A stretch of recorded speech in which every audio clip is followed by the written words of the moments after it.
Hello, everyone, and welcome again to the Unfound series, Found. This is a series that I started in March of 2023, and in this, we look at disappearances that are solved. And as you can see in the logo for this series, Found, it's from disappearance to discovery. This is much, of course, different than the podcast Unfound that comes out every Friday, where we only cover unsolved disappearances. But I started this in 2023 because at some point, if we are to continue our education, we also have to become very educated about, well, all these disappearances are happening. Well, what about the ones that get solved? Because many disappearances do get solved.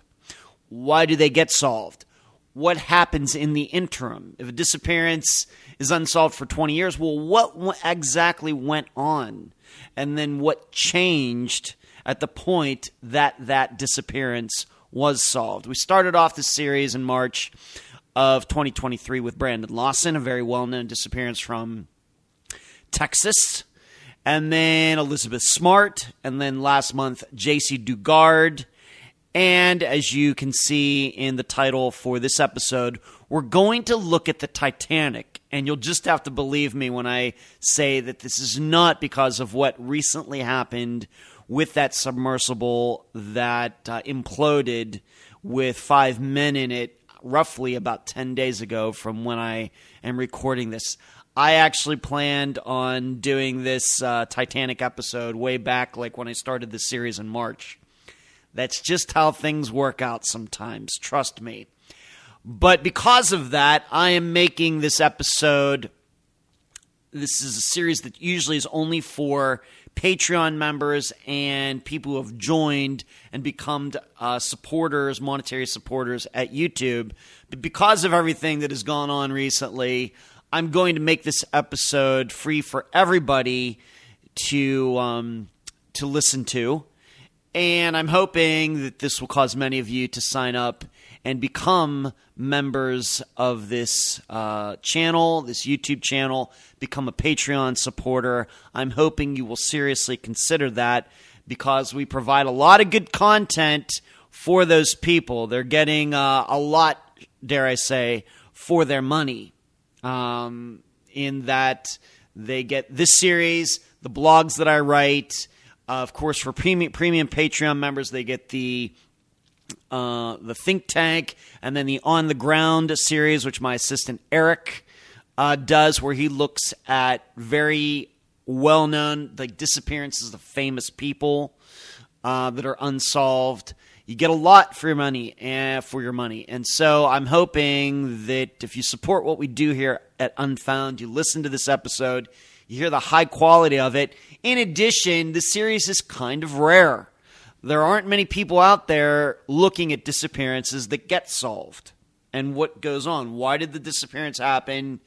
What went on over 10 years or 20 years, or in this case, 73 years? And then finally, why was that disappearance solved? There's really nobody doing that, but that is certainly within my wheelhouse because disappearances are what I do. So please, if you like the content here, please consider hitting the join button below if you're listening to this, or technically watching, I guess, on YouTube. Or you can just go to patreon.com/Unfound Podcast. On YouTube, hit the join button below. On Patreon, just please sign up. I would deeply appreciate it. So let's get started talking about the RMS Titanic. Now, before I get into this, you have to understand we're looking at this from a disappearance point of view. There's been all sorts of shows and movies done on what was going on at the ship at the time, and the mistakes that were made, and all of that, the engineering, and I'm not here to get into that too deeply. We're looking at why it disappeared, what happened over all of those years, and I'm telling you, I've found some stories that are fascinating. I'm going to be reading from some of these news stories that were written from 1912 until 1985, when the Titanic was finally discovered. I mean, some stories that are actually kind of funny. Looking back at it now, this is a huge tragedy, but the way people were thinking in all of those years about raising the Titanic or finding it, fascinating. And then, of course, we'll go to the discovery, where Bob Ballard finally, of course, with a lot of help, he was leading the expedition, finally found the Titanic and everything that went into that, which, dare I say, I don't think is known to many people. Of course, there are a lot of people that are really, really, really, really into the Titanic and why it sank and will know these stories, but more for the general public, like I'm thinking most of you, might not know these stories that kind of are, dare I say, forgive the pun, under the surface, regarding everything that went on that eventually led up to that expedition that found the Titanic. So let's get started.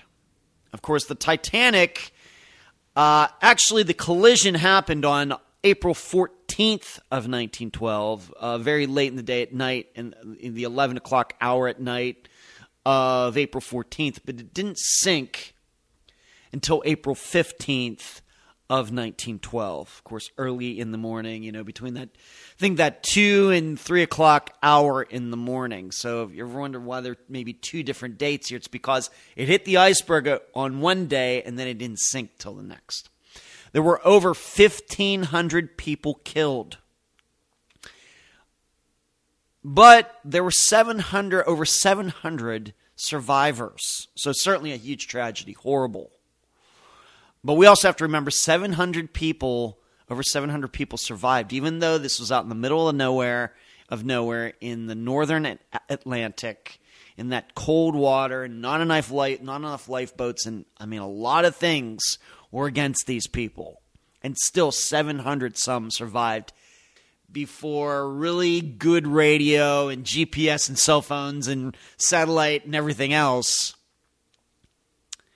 It's a little bit of a miracle, and I'm going to choose to think of it that way, that many people survived. But I think we have to remember in getting into this that, and we're going to get into this in a moment, that if this wreck happens, for example, in the Caribbean, it very well may be that nobody dies. Maybe some of the people who were down in those cabins right where the ship struck the iceberg, yes, of course, those people die. But if this happens in the Caribbean in June of 1912, there aren't a lot of deaths because the water's warmer, closer to land, on and on and on. People can afford to swim in that water because it's not going to kill you in like less than 20 minutes.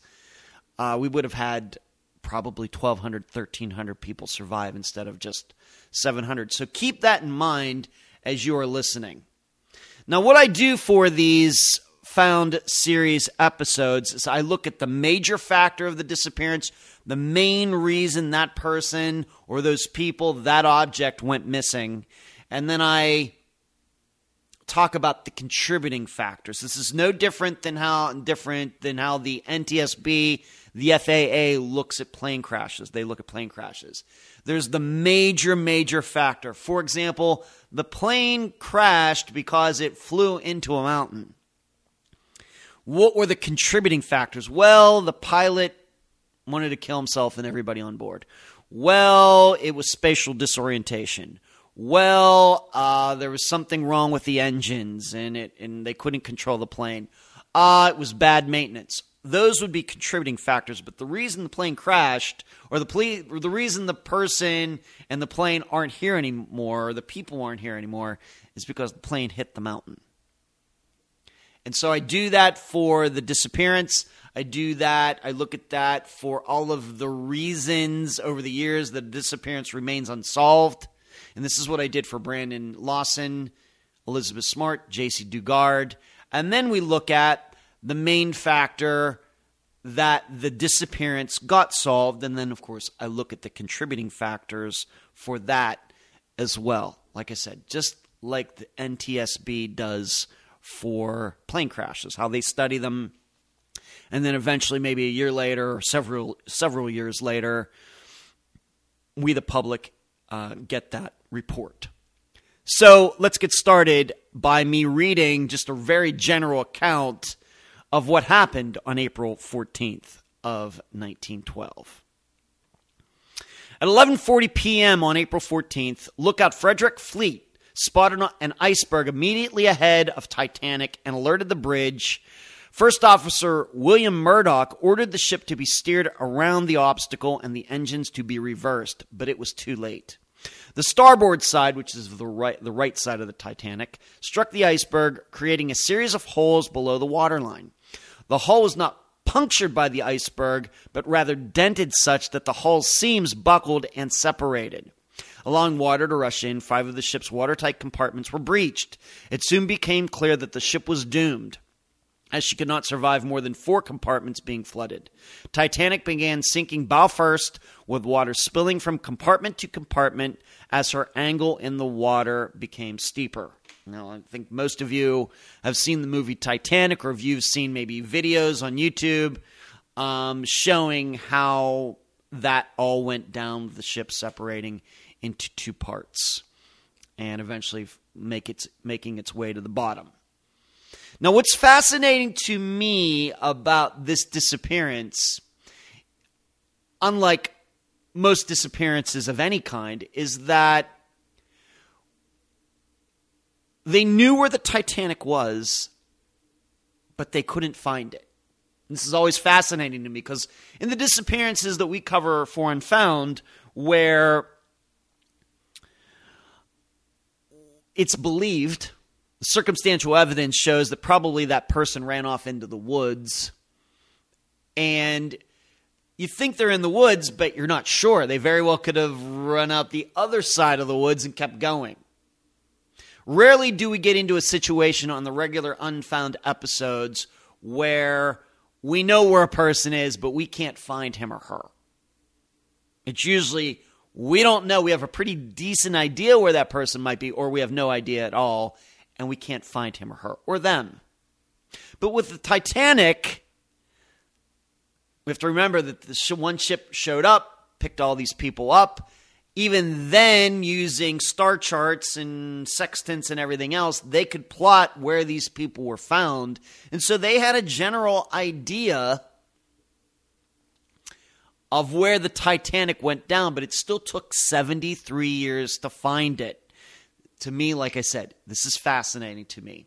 So let's now look at the major factor, the number one factor that caused the Titanic's disappearance, and then we will look at the contributing factors. Okay, the main factor, of course, is the reason the Titanic disappeared is because it hit an iceberg and sank.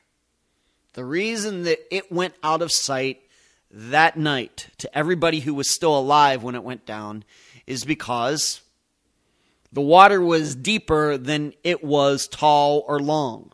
That's the reason it disappeared. It went below the water line and never to be seen again until 1985. And the reason it happened is because it hit the iceberg. If it doesn't hit the iceberg, it doesn't sink.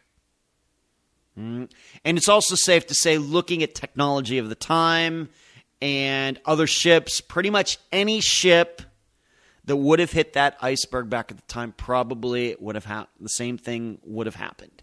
It would have gone eventually right to the bottom of the Atlantic Ocean. So that is the main factor. That is the reason the Titanic disappeared. It hit an iceberg in water that was deeper than it was tall or wide or long. It goes out of sight to everybody who was there at that point. Now, what are the contributing factors? Well, one of the contributing factors is that, as we all know now, and everybody has known for a very, very long time, long before any of us probably were born, is that arrogance. Of course, the Titanic was known as the unsinkable ship. And so because people didn't think it could sink, liberties were taken. We know about speed. Had to, as the story goes, the captain wanted to slow down, but the owner of the company, or this man in charge on board, would not allow the captain to do that. They wanted to break some sort of record or something like that. So arrogance then led to a speed at which, if something, an iceberg, or even maybe another ship got in their way, the Titanic would not have been able to avoid it. And that's what happened. Had the Titanic been going slower at the time that the iceberg was out there, it would have been able to get around it. But once again, that is a contributing factor to this. Design. And like I said, this is not an engineering podcast. I don't do engineering. I did very poorly in engineering in college, dare I say. But there is a belief with new computer models here in the 21st century that had the Titanic not had watertight compartments, some people believe that it would have stayed afloat longer. Now, it still eventually would have sank, but maybe with other ships getting there, it would have been easier to pinpoint it. Maybe it could have been found sooner. But design is a reason that it went out of, it disappeared. And then location. As I've already stated, if this disappearance happens in shallow water, then it maybe just goes right down. If the water's only 100 feet deep, it goes down, hits the bottom of the little bay or whatever it's in. Maybe the top part of it's still sticking up, the smokestacks are still sticking up, and it doesn't disappear. Much like that Costa Concordia cruise ship that kind of sank off the coast of Italy some years ago, where it was very close to shore, and it was sinking, but it was so close to shore that it rolled over on its side, and you could see half of it. Had the Titanic been somewhere else, it wouldn't have disappeared. You'd still be able to see it. And, of course, a lot of people probably still would have lived. Had it, once again, had sunk in 100 feet of water instead of 13,000 feet of water. So that's the main factor, that it hit an iceberg and sank. That's why it disappeared. And then those are all the contributing factors to it. Arrogance, speed, design, location. Moving on. We now get into, well, then why was the Titanic missing for so long? Yes, people knew generally where it was, but it was out of sight for 73 years. And in looking into all of this, I went to newspapers.com, and of course there are many, many, many, many articles written about the Titanic between 1912 and 1985. Could go on for hours and hours. I just picked out a few that I think kind of set the tone for all of those years. And then I'll get into the major factor of why it was missing for all of those years, and then the contributing factors. But just to give you a sense of what people were thinking over that time. And it starts with a story from March 2nd, 1921. So 9 years after the Titanic sank. This is from the Salt Star, S-A-U-L-T, star. The Salt Star, S-A-U-L-T, star. It's under the News and Views section. It says, Raise the Titanic. The Lusitania and all other large ships sank during the submarine warfare, as well as the Titanic and other vessels considered lost forever, will be raised and brought to a harbor, judging from the claims made for an invention perfected by an Italian named Finati. By means of the invention, it is declared it is possible to raise sunken vessels from the most profound depth. Once again, this is in 1921, 9 years after. Of course, we think that's over 100 years ago. We think back of the technology of the time, and it seems like the Stone Age. But, of course, by 1921, World War I had already come and gone. But already they're talking about raising it, trying to use early 1920s technology. Now, you have to keep in mind, at the time, they really didn't realize totally that the ship was in two pieces. There were some witnesses who saw it go down. Of course, people were on the ship that saw it go down that stated that. But the more comprehensive view, the more accepted view at the time was that it had remained all in one piece as it sank and hit the bottom in one piece. We now know, of course, that was not true. But this story in 1921 kind of sets the tone for a lot of stories up through the years, mainly kind of up into the 1960s. A lot of schemers, con people, fly-by-night people coming up with all these ideas about how they're going to bring the Titanic back to the surface, even though nobody had actually technically found it yet, even though everybody knew that it was in the North Atlantic somewhere. Next article that I found was from the Daily News from April 15th. So this would be the 22nd anniversary of the sinking of the Titanic. Once again, the Daily News from April 15th of 1934. It is an expansive article regarding it that you might want to check out yourself. In fact, I will make it I will make it available so everybody can see it. And when you read it, I mean, it's as expansive a newspaper article you'll probably ever find on the Titanic and it going missing. And the accounts of people who were on there being quoted. And even in this article, they don't get it all technically correct as to how it sank.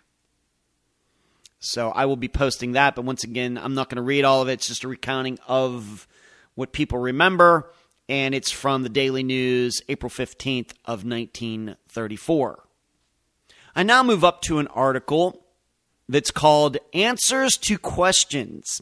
It is in the Wilkes-Barre, that's in Pennsylvania, Wilkes-Barre, Times Leader, the Evening News of March 26th of 1943. So right in the middle of World War II, this came out.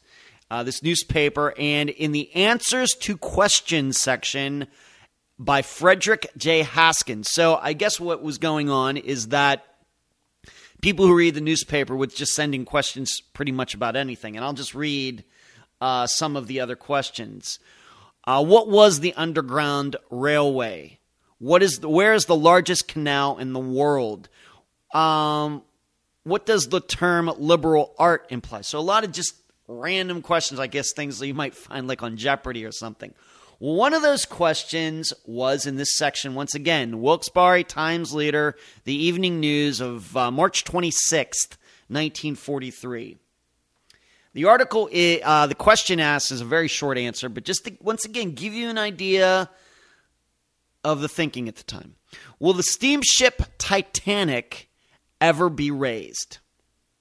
The answer, once again, given by Frederick Haskin, who I guess maybe this might be some sort of syndicated column. Maybe this was in multiple newspapers across the United States. Very well could be. I just happened to find this in the Wilkes-Barre Times Leader. The answer is salvage experts have stated that it would be impossible to raise the Titanic. This is largely because its exact location is unknown.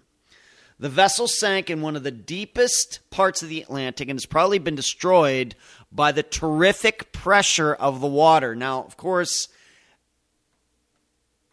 I think we all could debate that answer. The fact is, they knew where it was, not to maybe the square inch, but certainly knew the general area, because once again, the Carpathia that showed up to pick up those, all of those people, like I said, they knew where they were going, and they could look at the stars at the time and be able to really, really accurately determine where they were in the ocean. And, of course, the Titanic, when it made those radio calls that night, could say where its location was as well. So this answer, even in the first part, it's largely because its exact location is unknown. That's untrue. And this answer was over 30 years, almost 31 years after the Titanic went down. And here is somebody who runs this column stating that the exact location is unknown. Not true. But what we really want to concentrate on is the second part. And that is probably that the ship was probably destroyed by the terrific pressure of the water. And you find in many articles, this is just one, I could read from many, where there was a lot of thinking out there that it might not even be worth going to find the Titanic, because when it sank, knowing the water pressure, they understood water pressure back at the time. They knew the deeper you go, the higher the water pressure, it would squish things, much like what happened to this submersible recently. Popular thinking out there was that it's not really worth going after it, because you could go to that location and yes, it probably hit the bottom, but if you get down there, it's just going to look like a big metal ball or something like that. Anyway, I mean, what's the use? And I'm going to get into that in my contributing factors. So remember this, that there were, of course, people who believed that it was in one piece, went totally to the bottom, and stayed intact. There was a very small minority that believed that it separated in two and that it was intact at the bottom, which ended up being the most accurate. And then there were a bunch of people thinking as soon as it got down to about 1,000, 2,000 feet, the water pressure just would have crumpled it right up. Keep that in mind. Very interesting article, once again, from the Wilkes-Barre Times-Leader, the Evening News of March 26th, 1943. Moving up chronologically to June 18th of the Daily News from 1950. Another very well done article about the sinking of the Titanic that looks at iceberg flows in that section of the North Atlantic. And I will make a picture of this article available to everyone as well, should they want to read it. Being that I'm going to make this particular episode of Found available to everyone. Once again, we're getting into like 1950. I'm guessing that Unfound has several listeners who were alive when this article was published, whereas the rest of these, going back to the 1940s, maybe we don't have that many people who listen to Unfound that are 80 years old, dare I say. Maybe we do. But now we're getting up into more modern times. We can start thinking about the 1950s, and even myself, who wasn't born in 1970, can think about, okay, we're kind of getting closer and closer to the present day. And so here's an article, let's just call it the past, but not the distant past, about the disappearance of the Titanic, why it went down, but really taking a look at iceberg flows and things like that. All right, next article is from the Windsor Star from October 30th, 1969. So less than a year before I was born. And once again, it's the Windsor Star, October 30th, 1969. And the title of this article is, Will Mathematics Raise the Titanic? And it's a very long article, but I just want to read part of it. Douglas Woolley, Woolley, is a factory worker who makes dyes for nylon stockings. A bachelor of 32, he earns 19 pounds a week and lives in a rented room without a telephone in the small Hertfordshire town of Baldock, 25 miles north of London. Ordinarily, his activities wouldn't make the news pages of the world's press, but Woolley has achieved a kind of international fame by dreaming up a project so unbelievable it borders on the bizarre. The project is to raise the Titanic and tow it back to Liverpool as a floating museum. Now, you should know, I'm just reading from the Windsor Star. This guy was talked about in many, many, many places at the time. He really made a name for himself with this idea. It's a plan that, as one British reporter remarked, has made most of the world's important salvage companies turn over and go to sleep. To move on, no professional salvage man has seriously considered raising a wreck from such a depth. American diver John Light, who is attempting to salvage material from the Cunard liner Lusitania, scoffed when asked if he planned to raise it from its grave 315 feet beneath the Atlantic off southern Ireland. Remember Lusitania? World War I was torpedoed, blown up, but it was only in 315 feet of water. The Titanic was in 12,000 to 13,000 feet of water. So yes, between 2 and 2.5 miles down from the water's surface. I mean, you just can't even imagine it to be that depth. But Woolley, a self-educated, single-minded man, has devoted 16 years, so he's 32, since he was 16 years old, to figuring out how to bring up the Titanic, and though he has no salvage experience, is convinced mathematics will see me through. His calculated drift, currents, water pressure, and the likely spot where the unsinkable ship now lies, probably covered yards deep in silt. Of course, we found out that was end up not being true, on the ocean bed south of Cape Race. His original plan involved inserting nylon balloons into the torn hull, blowing them up, and hoping that the wreck would rise buoyantly to the surface. He planned to descend to the Titanic in a bath escape of the kind pioneered by French oceanographer Jacques Cousteau and station it 50 feet from the wreck. The balloon scheme now has been shelved in favor of an even more offbeat proposition. Two Hungarians who have joined the venture claim to have devised a method of breaking down seawater into its component parts by an electrochemical process, funneling the hydrogen, thus released into plastic tanks fixed to the sunken ship. The resulting buoyancy is supposed to bring the vessel to the surface. Now, keep in mind, in 1969, still nobody had actually located the Titanic. They knew the general area, but nobody had really gone down there to try to find it. Still, they're already planning to raise it from the depths. And I'm going to be talking about this a little later. So, this is another article. Once again, the Windsor Star, October 30th, 1969. Mathematics is going to bring the Titanic back to the surface. Now, you should know that the balloon scheme is something that is used, at least in theory, today. The U.S. Navy, other countries do have preparations for this should a submarine or something like this happen, but not necessarily under the conditions that they're talking about here in 1969, over 50 years ago. All right, the next article is from Newsday, Suffolk edition, September 4th, 1970. So I was a month and 3 days old.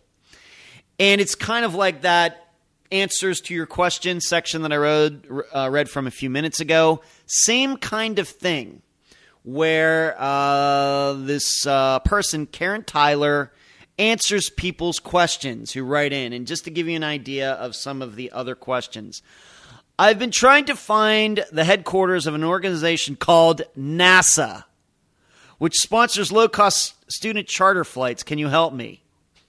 I don't know. That's a question. I'm just reading here. Another question is, my son now serving in Vietnam would like to get an airframe and power plant license when he is discharged. He already has had the course in the Army. Is there an aviation technical school in Long Island where he can take a course leading to this license? So questions like that. Well, one of the questions is about the Titanic. Let me read it to you. Once again, this is from Newsday, Suffolk edition, September 4th, 1970. Somebody from Dix Hills, I think that's in New York, writes, is a salvaging team attempting to raise the Titanic, which sank about 58 years ago. How and when will they raise it? Keep in mind, nobody had actually even seen the ship since April 15th, 1912. So it's interesting to me that all these people are concerned about raising it. Nobody's really talking about going down there and actually seeing it with their own eyes. Although maybe the technology, and I'll get into that in the major factor and contributing factors for this section. But once again, is a salvaging team attempting to raise the Titanic, which sank about 58 years ago. How and when will they raise it? The Karen Tyler answers. Some time ago, Douglas Woolley, remember I just mentioned him a couple minutes ago. A 33-year-old spokesman for a British salvaging team said his group will take a serious attempt to raise the Titanic. Now, keep in mind, that article I read to you from Douglas Woolley was from some time ago. But he was, and she goes on to say, Woolley's company, registered as Titanic Salvage, will spend the rest of this year getting photographs of the vessel now at the bottom of the sea. The ship will be raised with complex electronic equipment at an anticipated cost of $4.8 million, hopefully early in 1972. This is crazy. There are many, many articles. It's fascinating how many articles are written like this. People with crazy ideas. What's going to happen in 1971? It's going to happen in 1960. It's going to happen in 1950. It's on and on and on and on. Of course, we know none of these things happened. And this I think, is a very, very important part about understanding why the Titanic was missing generally for as long as it was. So once again, I'm going to read this to you. Some time ago, Douglas Woolley, a 33-year-old spokesman for a British salvaging company, said his group will make a serious attempt to raise the Titanic, which sank in 1912 when it hit an iceberg. Woolley's company, registered as Titanic Salvage, will spend the rest of this year, so 1970, getting photographs of the vessel now at the bottom of the sea. That never happened. Didn't happen. And the ship will be raised with complex electronic equipment at an anticipated cost of $4.8 million, hopefully early in 1972. Of course, that's $4.8 million in 1970 money, which is like $50 million these days in 2023, if not more. Of course, this Karen Tyler, not an expert probably in anything having to do with salvage or ships or anything else. She's just answering questions, but this is outrageous. This is completely outrageous. But these types of answers and discussions were very, very common between 1912 and 1985. I'm not sure how many people realize that, but fascinating to me, especially if you have a newspapers.com subscription like I do, and you can just put in Titanic or salvage, Titanic find, Titanic missing, or anything like that. You come up with all sorts of articles like this. And they're funny, but they're sad at the same time. But I could, although I did not download them, but you can read all sorts of articles on how they were going to raise the Titanic up. Ping pong balls and everything else. On the other hand, there was a lot of discussion about it's not even worth it. As I read earlier, a lot of people believe that it's no use going down there to find it. You're not going to be able to bring anything up because it's just a ball of rust now. The depths would have crushed it by now, if not instantaneously, on April 15th of 1912. It's just not worth it, putting all the money. You're not going to be raising it up and parking it in any harbor because it's just a ball of metal. It's no different than looking at a bunch of cars that have been crushed at a car salvage yard. All right. So, what is the main factor, now that I've read all those articles, what was the main factor that the Titanic was missing for this long? As long as it was, for 73 years. The main issue was location. It's a combination of that part where it sank, of course, being that deep. That area of the Atlantic Ocean is very, very unforgiving with all the waves and the storms and everything else. No matter if it's 1920, 1970, or 2023, it's a very unforgiving part of the earth. In contrast to, for example, where I live, the Tampa area with the Gulf of Mexico. Had the Titanic sank in the Gulf of Mexico in 1912, I'm not saying they would have found it that year, but it surely wouldn't have taken to 1985. So location was the biggest reason. They certainly they had underwater diving apparatuses, or SI, however you pronounce that, at the time, but certainly nothing to go down to 13,000 feet. Location, distance from shore, unforgiving conditions, of course, the temperature of the water. The main factor was location. What then are the contributing factors? Technology. That was a big deal regarding this, but I still think that location was the number one reason that it couldn't be found. The depth, the distance from land, everything, all of that put together. But technology was a contributing factor. Just no way for anybody to get down there, go into the water, and do anything and put the money into it. But had it been closer to shore, there certainly was technology that existed in the 20s, 30s, 40s, 50s that could have gone and found it if the location was different. Another contributing factor, dare I say, as you heard in these articles, just a lot of wrong people involved.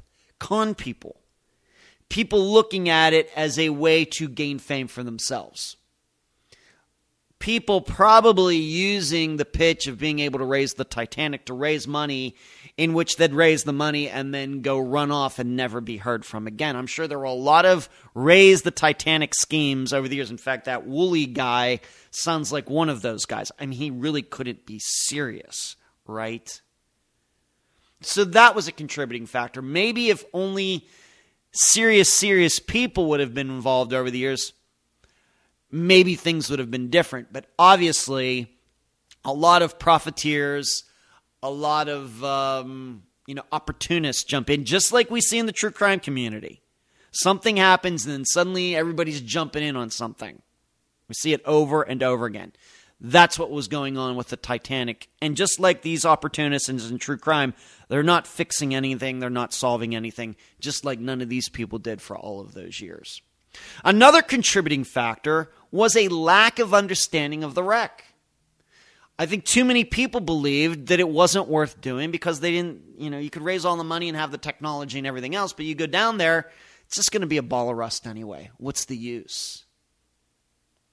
You heard me read about that. A lot of people believed that it just got crushed. So a lack of understanding about what actually happens to a ship once it gets down to 1,000 feet, 2,000 feet, 5,000, 10,000, or whatever. And something that's not mentioned in any of these articles, but absolutely has to be considered, is that it wasn't a huge concern because there were just other things going on. We have to remember, not long after the Titanic sank, World War I happened, and there were U-boats from World War I all over the northern Atlantic at the time. And then we had a lull for some years, and then World War II came along. And we also, all of us know about World War II and all the submarine warfare and sinking all those ships, because those ships were kind of going right in the general area of where the Titanic was, northern Atlantic, going from the United States over to England to fund the war effort. So those U-boats are out there, and there's just no opportunity to do that. And then once World War II, of course, was over, it was like the United States and every other country had been bombed back to the Stone Age. Other concerns: rebuilding Europe, rebuilding Japan, Russia, the Soviet Union, getting back together. I think that was a huge factor in this as well. And of course, Korea, Vietnam, all these other things going on in the world where technology was going. War technology. Everything that was being designed was to win the war effort. Not a lot of concern was being put toward trying to find the Titanic, even though it was on a lot of people's minds.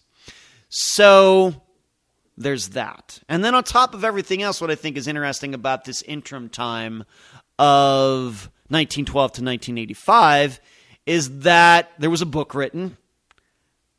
You could call Clive Cussler an opportunist. He wrote the book Raise the Titanic. Once again, nobody had even seen the Titanic since 1912, and he's writing a book about it. Granted, he's that kind of writer, or he was that kind of writer. Adventure type of author. And there was even a movie that was made in 1980. I think I've seen it once. I don't think it's very good. Maybe you've seen it more than once, but the way I remember it, it was not very good. But a whole scheme about raising the Titanic. And of course, that movie did not get it right because, as we now know, the Titanic would not have been able to have been raised. Even if they had found it in 1920 or 1930, 1940, very even early on, they could have never raised it. Once they saw it in 1985, everybody realized that. But this book, a very popular book, Clive Cussler, very popular author, writes a book about raising the Titanic, and the Titanic hasn't even been seen. It's just kind of weird to me. So this is everything that went on in those years. Just a little portion. Like I said, there are many, many articles from 1912 to 1985. Moving on. So why was the Titanic found? So we've gone from the disappearance from 1912, the interim time, what articles were being written, what are things being said in newspapers, harebrained schemes and everything else. Kind of the attitude toward the Titanic in general. And we now move up to discovery. Why was the Titanic found? I'm going to start this off just by simply reading from Wikipedia, and yes, I will admit it. In the summer of 1985, Bob Ballard was aboard the French research ship Lassereau, I just butchered that name, which was using the side-scan sonar SAR to search for the Titanic's wreck. When the French ship was recalled, he transferred onto a ship from Woods Hole, the RV Nor, Knorr. Unbeknownst to some, this trip was financed by the U.S. Navy for secret reconnaissance of the wreckage of two Navy nuclear-powered attack submarines, the USS Scorpion and the USS Thresher, which sank in the 1960s. So here they are in 1985, and the U.S. Navy secretly is contracted out to this Woods Hole company, organization, nonprofit or something, going to pay them kind of surreptitiously, dare I say, to go out and take a look at the USS Scorpion and the USS Thresher, two submarines that went down with all hands in the 1960s. The reason they were doing this, they wanted to check and make sure maybe the Soviet Union had not been there to maybe check into the technology. They also wanted to do any testing because these were nuclear-powered submarines, what was going on with the radiation, a lot of different reasons. In addition, given the updated technology of the 1980s, and I know we look back at technology in the 1980s and think, man, it was really ancient. True, but at the time, cutting edge. Using that technology to further try to figure out why both of these submarines sank. They had pretty good theories for each. A lot of conspiracy theories, dare I say.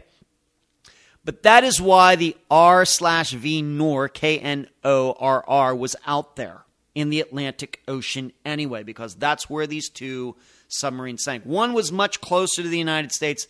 The other one was over near the Azore Islands.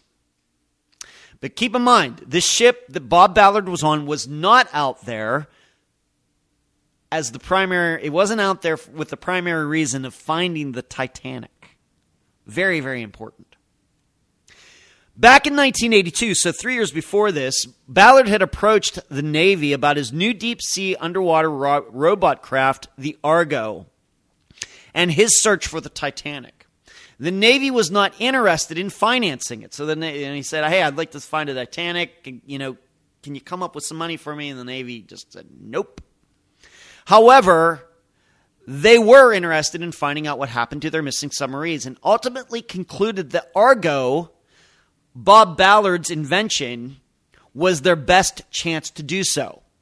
The Navy agreed it would finance his Titanic search only if he first searched for and investigated the two sunken submarines. So the deal was, okay, you go find our submarines first using your Argo. You check them out, make sure everything's okay, nothing crazy is going on. Soviet Union isn't down there stealing anything or anything like that. Once you do that and you send us proof that you've done that, you have so many days to go into the northern Atlantic and try to find the Titanic. That is how the Titanic was found. It was not on an exclusive search for the Titanic. Unlike searches that had just been done like within the 10 years of this, like by Texas Oil Man and others who went out there and didn't find anything. And we're going to get into why. And so Tucson submarines found out that the state of their nuclear reactors after being submerged for such a long time and whether their radioactivity was impacting the environment. This is what the U.S. Navy asked Bob Ballard and, of course, the entire crew and the Argo to do. Bob Ballard was placed on temporary active duty in the Navy in charge of finding and investigating the wrecks. After the 2 missions were completed, time and funding permitted, he was free to use resources to hunt for the Titanic. After their missions for the Navy, NOR arrived on site on August 22, 1985. When they searched for the 2 submarines, Ballard and his team discovered that they had imploded from the immense pressure and depth. It littered thousands of pieces of debris all over the ocean floor. Following the large trail of debris led them to both submarines and made it significantly easier for them to locate them than if they were to search for the hulls directly. He already knew that the Titanic imploded from pressure as well, much the same way the 2 submarines did. He ended up being wrong. And concluded that it too must have also left a scattered debris trail, which it did, but not because of implosion. Using that lesson, they had Argo sweep back and forth across the ocean floor looking for the Titanic's debris trail. They took shifts monitoring the video feed from Argo as it searched the ocean floor 2 miles below. In the early morning hours of September 1st, 1985, observers noted anomalies on the otherwise smooth ocean floor. At first, it was pockmarks, like small craters from impacts. Eventually, the debris was sighted as the rest of the team was awakened. Finally, a boiler was sighted, and soon after that, the hull was found. Oh, to be there at that point. So after 73 years, over 73 years, humans finally laid their eyes on the Titanic again. And in reading this, what you find out, it's inferred that what the problem had been, there were other people that had gone out there and had technology similar to Argo, but they were looking for the ship itself. They weren't keeping their eye really out for any indicators of a sunk ship. They were just looking for the sunk ship itself. Whereas with Ballard's experience looking at the submarines that are still down there because they imploded, they did implode, that realizing that, man, these submarines threw all this stuff out when they did that, if we maybe just look for that, it'll lead us somewhere. And that's exactly what happened. So, what is the main factor for the discovery of the Titanic in 1985. Now, I will say that coming up to this coming out, I kept saying 1986. We have to understand it wasn't surveyed as a wreck until 1986. It was found in 1985. I think that's where I got it wrong. Anyway, the main factor was technology.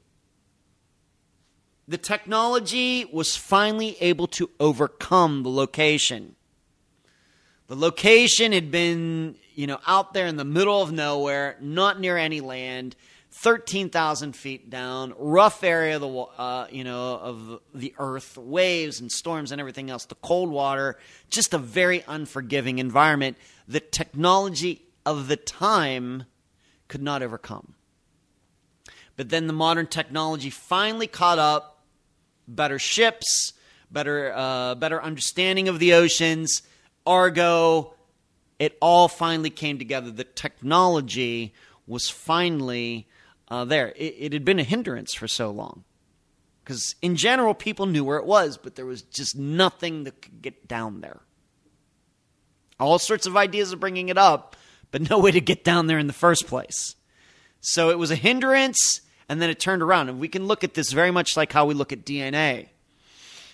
DNA is not new. DNA has existed since the beginning of time. Even before humans were around, whatever belief system you have. But it's only been within the last 30 years that it's been used to solve crimes. Finally, the technology caught up to DNA. And so we have to look at it this way. Technology finally caught up to the location. Fascinating to me. So moving on, what are the contributing factors? So besides the technology, what else factored into this? Technology, the main factor. What are the contributing factors? The right person. Bob Ballard was not a con artist. He wasn't in it for the money, although he has certainly made a lot of money from discovering the Titanic first, and with his technology and everything else. But he was kind of contracted to do it. He was doing something else, and he worked it out. I'll do your work if you allow me to do my work. So you had the right person, a good person, a person who knew the ocean, was just really interested in searching for things in general. His motivation was very natural to him. Whether he found the Titanic or not, he's always going to be interested in the oceans and going down to the depths and everything else. And you should know he went on to find the battleship Bismarck from World War II and a bunch of other things after this. Another contributing factor that didn't hurt, government financing. All this other work that had been done over the years was privately financed. And sometimes when you get into that, a lot of con artists, people running off with people's money and everything. Whereas the United States government worked out a deal with Bob Ballard. And the reason that this all happened is that Bob Ballard was working on the government's dime. He worked out a deal. And you should know something. He only had a specific amount of time to do this. I forget how, let's just say it was 3 weeks. If it had taken him 3 weeks to go and examine those two submarines, then he wouldn't have been able to go and find the Titanic. But being that he was able to do it in a shorter amount of time, he had some days left that he could use to go find the Titanic. Very interesting. But it was government financing, surreptitiously, also, that certainly was a factor in finding the Titanic. A change in approach that I mentioned. Instead of just looking for the ship itself, you look for other stuff. Like they said, the boiler and other things. And it wasn't, by the way, until they came upon it that day, September 1st, 1985, that they then discovered, oh, the ship is in two parts. And that's why there was such debris there, because the ship broke apart and anything loose inside it just starts falling out. But it didn't necessarily implode. Anybody who's seen pictures of the wreck, it's certainly dented and everything else, but you have to remember that it hit the bottom of the ocean at a tremendous speed. But it wasn't crunched up like so many people thought for so many years, that it would just be like a flat pancake or something, or just a ball of steel or metal or whatever. It's not like that at all. Of course, we have to remember that eventually, due to the location and salt water and everything, eventually the Titanic will not be nothing but a rust stain on the bottom of the ocean. Eventually, it just will not be there anymore. In fact, I think a lot of people are stunned that it's even still around 110 years later, given that it is salt water. And we know what salt water does to metal. But the change in approach certainly factored into this. Had Bob Ballard still been using all the same equipment, but was thinking of it in a different way, maybe he misses it. And another huge factor is not giving up. On top of everything else, despite Bob Ballard knowing that other people tried to find it, he wasn't going to give up. And even though he had failed, you should know a few years before that, he had gone out there and had not been successful. Not giving up. So the main factor, technology. Contributing factors, the right person, government financing, a change in approach, and not giving up. So to bring this back to what we do at Unfound, where we cover individual disappearances, of course, we've covered the disappearances of two jets. Of course, Flight 370, and then Ben Charles Padilla, and whoever else was in that jet, that Boeing 727 that went missing. We've done that. But still, you can equate all of this regarding the Titanic to just people who go missing as well. And it's something to remember. I cannot state this strong enough. And I think that people sometimes get confused about what I'm trying to say here. Just because you search somewhere does not mean the missing person isn't there. Remember, there were searches that were done, but when the technology kind of, started getting better into this 1970s, there were people and groups who went out there with decent technology in that general area and found nothing. Well, that doesn't mean the Titanic wasn't there. It wasn't like some aliens took the Titanic away and then put it back right before Bob Ballard showed up. It was there the whole time. And people were out there in the 1970s and still into the 1980s, had a general idea where it was and still couldn't find it. Even though, as I read before, that part of the ocean is pretty barren. It's pretty flat, and it's certainly not like if you're out there in the woods tramping around, looking for a missing person or a body or bones or anything out. Everything's right there on the ocean floor. No trees or bushes hiding the Titanic or anything, or caves or anything. It was right there to be found, and still, people went out there and missed it. And that's why I continue to say, just because you don't find something does not mean it isn't there. So for the past hour, I've talked about the ship, but very quickly, what about the people? Remember, very early on, I spoke that 700 some people were saved. They were found alive. What about the other 1,500 people who died? And you may be thinking, I've watched a lot of documentaries, people descending down to the Titanic. I never see any bones or anything like that. Is all that being edited out? What is going on with that?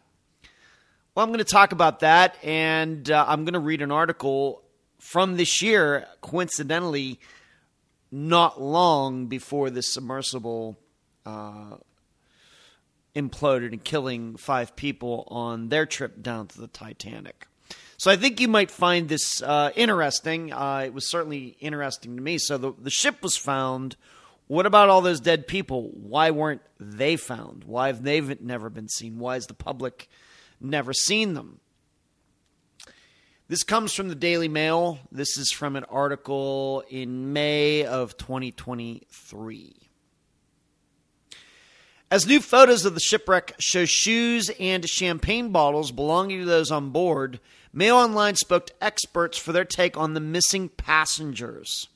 James Delgado, a maritime archaeologist and historian who has dived to the wreck himself, said there could be some semblance of human remains still inside what's left of the luxury liner.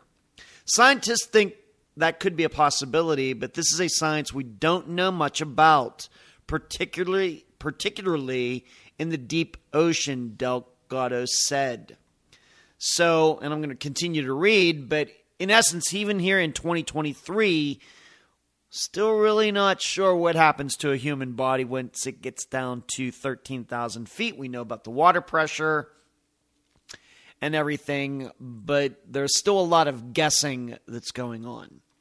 Of the over 2,200 people on board the Titanic, an estimated 1,500 lost their lives when the ship sank in the early hours of April 15th, less than 3 hours after hitting the iceberg.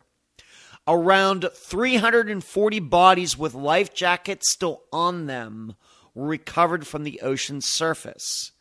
But 1,160 bodies were unaccounted for and never seen again. Speaking to Mail Online from Washington, D.C., Delgado said that even teeth dissolve after sustained periods on the ocean floor, which is mostly populated by microbial life such as bacteria. He has made 2 expeditions down to the Titanic's remains in 2000 and in 2010 and called it a very sobering, powerful place. What you see, which is very compelling, is pairs of shoes displayed, suggesting this is where they ultimately came to rest, said Delgado. It is a tangible reminder of the loss of these lives. A haunting photo of a boot lying next to what's thought to be a coat surrounded by crockery was released in 2004 and is just one example of the personal property in the debris that no longer has an owner.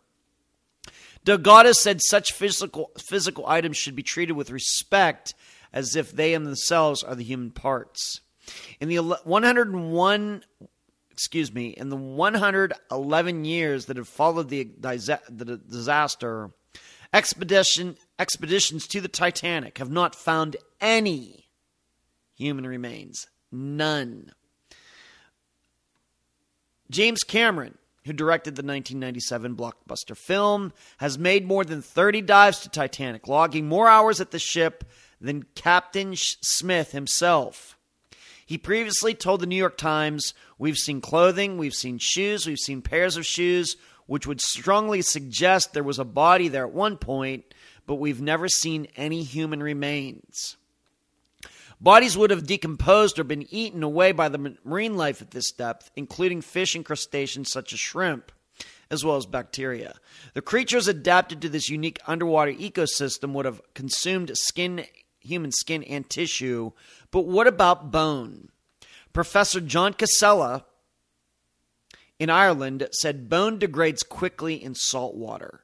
Bone is made from a mineral called hydroxapatite, made up of calcium and phosphate primarily, but lots of other smaller molecules. The water will assist in the dissolution or the dissolving of this bone material, and of course the fragile organic proteins that help glue the bone together. The professor said that there could be human bones that still remain in the ruins after 100 years, but this depends on saltwater levels, the pH of the water, and effects of microorganisms. There very well may be bones left, but they are so widely dispersed in and around the wreck and covered in silt that it would be very hard to identify them. Professor Dame Sue Black, a forensic anthropologist, said bones don't like to be underwater. In reality, it is the damage done by predation that causes the destruction. Marine life see bones as a calcium reservoir to be tapped. Even in a cold and low oxygen environment such as the bottom of the ocean, the decomposition of the bodies would have been slowed down but not stopped. Whether they're there or not, finding human remains at the Titanic site will likely require underwater research vessels to disturb parts of the wreck, something they are prohibited from doing. Titanic is already in a fragile state as bacteria are eating iron in the ship's hull and will eventually consume the entire ship. That's what I talked about. Eventually, it'll just be a rust mark on the bottom of the ocean. What's left of the ship is deteriorating so rapidly underwater that it could disappear completely within the next 40 years. At this point, after the ship itself is gone, some personal possessions may still remain, which Delgado said could potentially be brought to land, but only if they're put in a museum rather than sold and traded for personal gain. One does not go to a graveyard to put things up for auction. Unfortunately, the story of the 340 bodies that were recovered from the water back in 1912 is just as devastating. In the days following the disaster, a ship called the McKay Bennett was sent out to the Titanic, or the Atlantic, to recover the bodies of people wearing life jackets, and so were left bobbing on the ship's surface, or on the ocean surface. In all, the McKay Bennett recovered 306 bodies, of which 190 were brought into port and transferred to the ice rink of the Mayflower Curling Club in Halifax, many unidentified, while the other 116 were buried at sea. Other boats continued to find corpses on May 13th, almost a month after the disaster. Crew on the RMS Oceanic found the collapsible A lifeboat with 3 bodies aboard. Shane Leslie, who was aboard the Oceanic, recalled the 3 bodies were stuffed into duffel bags with a steel bar at the bottom of each. And then one after another, they were wrapped in the Union Jack, a sermon was read, and thrown into the sea. So that is why, to this day, you've never seen any bones or anything in any of the video. It's not that they're being edited out for, of course, reasons of taste and morality. It's just that they've never seen any. I guess what then we should be open to is the idea that had there been the technology back in 1912 to go down to the wreck immediately, then I guess it's very, very possible there would have been seen a multitude of bodies down there. But over 100 years, by the 73 years between 1912 and 1985, the animals, the bacteria that live at that depth, along with just the water itself, most likely has destroyed all of those remains, most likely. Maybe some remains still in the ship itself, but as it said there, everybody is prohibited from going inside, so we'll never know. So that is my coverage, Unfound's host coverage, of the disappearance to discovery of the RMS Titanic. And once again, I hope this will entice you to become a Patreon member, or at least become a member here on this YouTube channel by hitting the join button below. And I thank you for listening to this episode of Found. And you can expect the next one of this series to come out roughly a month from now. And once again, if you become a Patreon or YouTube member, you automatically get access to a lot of other things that I do here, including the previous Found episodes of Brandon Lawson, Elizabeth Smart, and JC Dugard. Thanks for listening.